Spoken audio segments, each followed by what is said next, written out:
Prince and the Servants. Once there was a bad and jealous queen. She had a kind and beautiful daughter. Many princes from many countries wanted to marry the princess. The queen said to each prince, "Before you marry my daughter, you have to do something for me."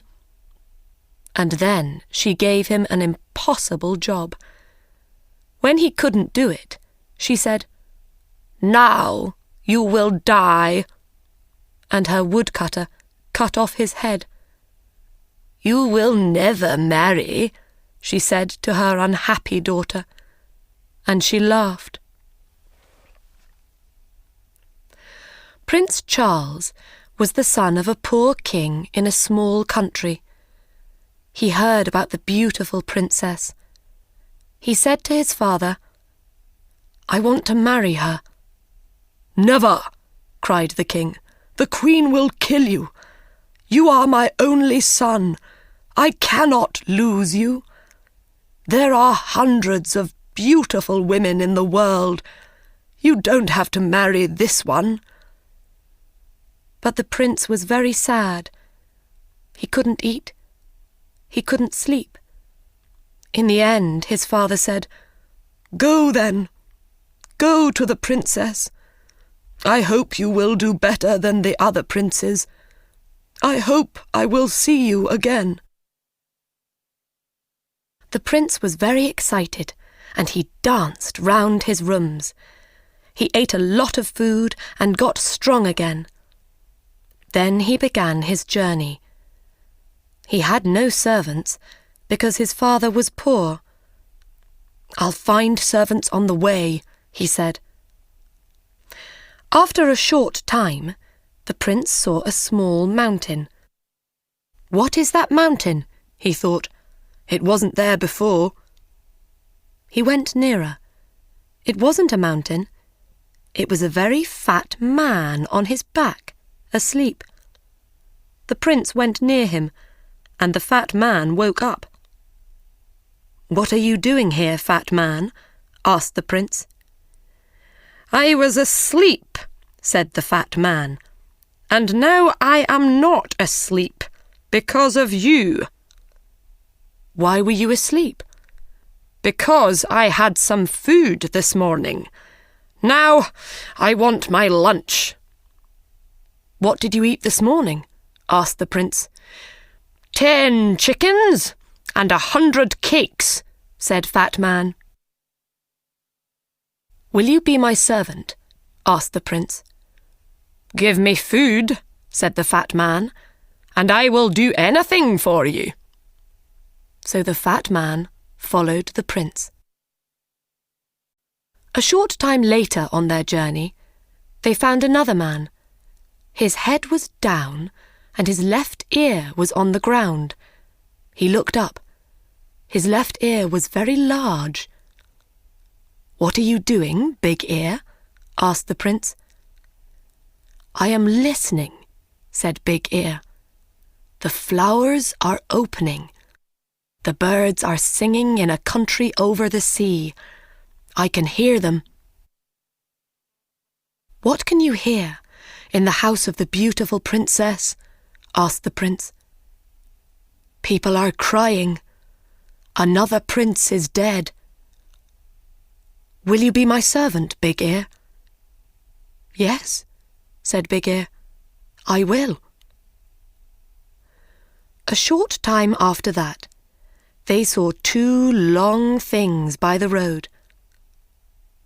"What are they?" "Trees," said Fat Man. They went nearer. "They're not trees," said Big Ear. "They're arms, the longest arms in the world." A little later, they saw the man's head. "You are a very long person," said the prince. "I can be longer than this," said Long Arms. "Come with me, Long Arms," said the prince. "Be my servant." So Long Arms followed the prince. Next, they saw a man with a hand over one eye. "Is there something in your eye?" asked the prince. "No," said the man. "I can see a long way. I can see through things, buildings, mountains, water. When something is near me, I have to put my hand over one eye. Then I can see it." "Come with me, Quick Eyes," said the prince, "and be my servant." And Quick Eyes followed the prince. They went on their journey, and the sun got very hot. The prince opened his coat. They came to a man by the road. He wore 2 thick coats and a large hat. They could not see his face. He said, "I am cold, cold, cold." "Why are you cold, cold man?" asked the prince. "The sun is very hot, and our coats and shirts are open. We are hot." "When I open my coat," answered Cold Man, "the sun disappears. It snows. Everything dies of cold." "Come with me," said the prince, "and be my servant. But please don't open your coat." Cold Man went with the prince. Prince Charles and his servants arrived at the city, and the prince went to the queen. "I want to marry the princess," he said. "What do I have to do?" The queen answered, "You will have to do 3 things. Do them well. Then you can marry the princess." "What is the first thing?" asked the prince. "I have a beautiful blue jewel. Yesterday it fell into the river. Bring me the jewel before the sun goes down." The prince went back to his servants. "How can we find the jewel?" he asked them. Quick Eyes took his hand from his eye. "I will look for it." He went to the river. "There it is, over there." "I can't see it," said Long Arms. Then Fat Man opened his mouth and drank the water in the river. A short time later, the river was dry. Long Arms got the jewel and gave it to the prince. The queen was very angry when she saw the jewel. Then she said, "Tomorrow I will give this prince a very difficult job." She thought hard. She did not sleep that night. The next morning, the prince woke up early. He went to the queen again.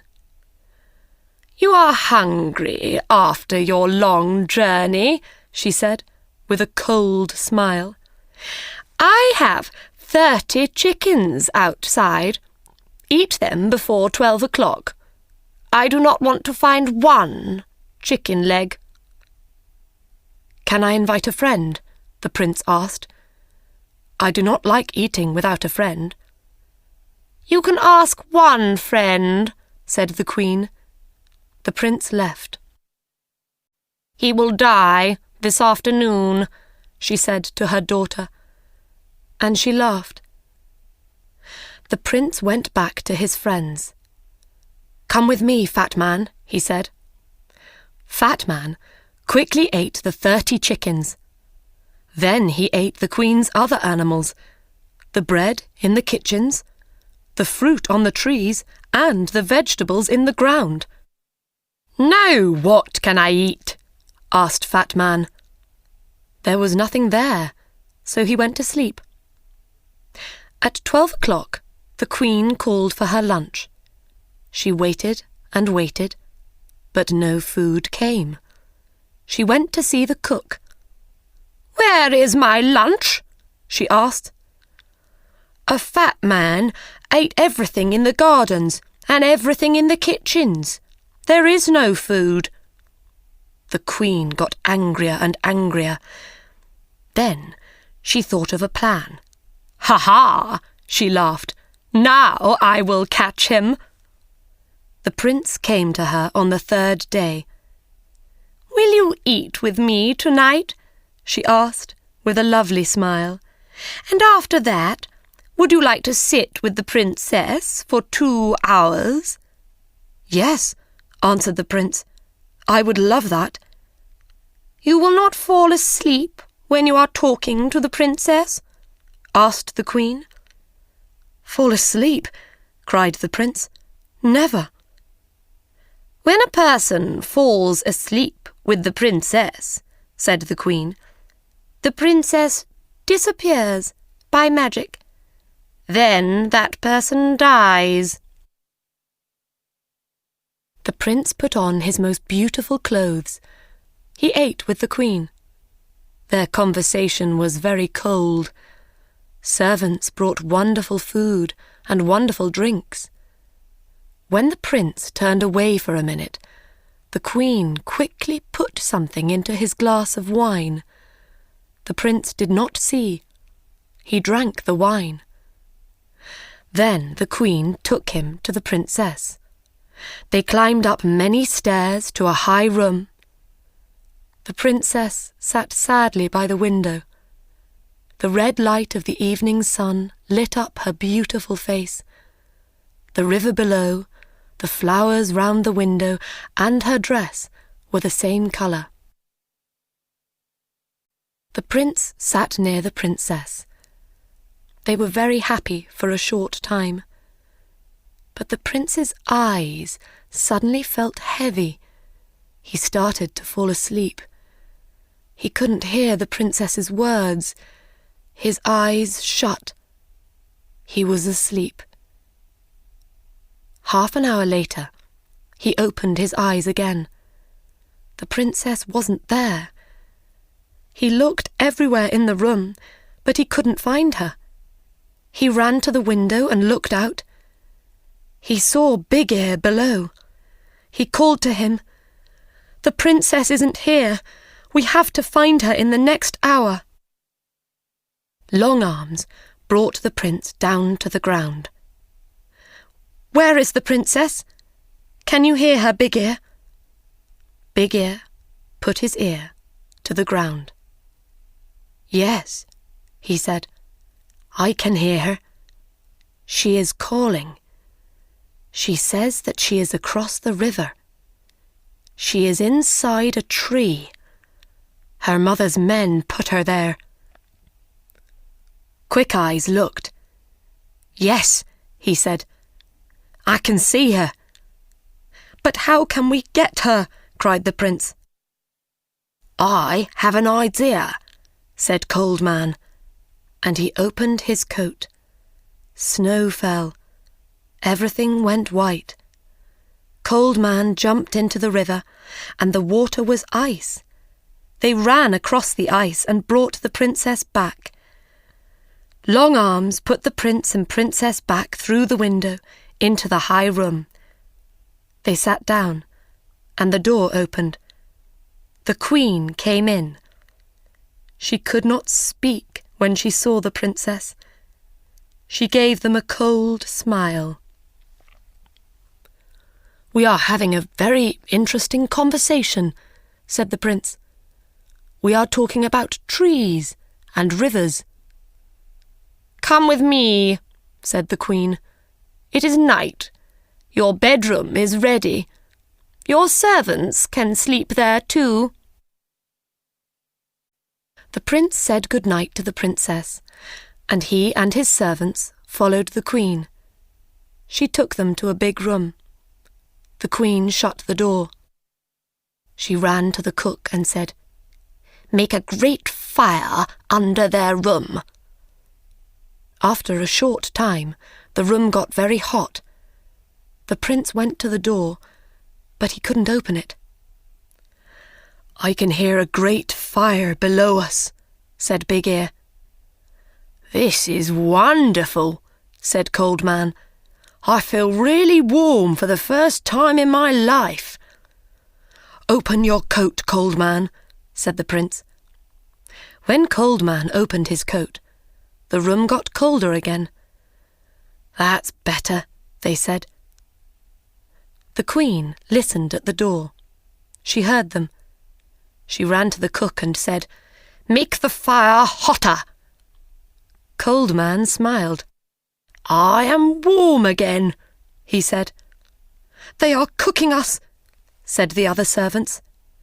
"Take off your coat," said the prince. The prince took Cold Man's coat away. "I am too cold," said Cold Man. "Please give me back my coat." Snow fell in the room. The prince could not speak because he was too cold. Fat Man cried. There was ice in his hair. The Queen came to the door. She listened. Nothing. "They are dead now," she said. She opened the door. The prince and his servants ran out of the room. "Let's go and sit by a fire," said the prince. "My face and hands are blue with cold." The Queen could not win. She knew that now. So she left the country. The princess married the prince, and they lived happily. And the good servants lived with them.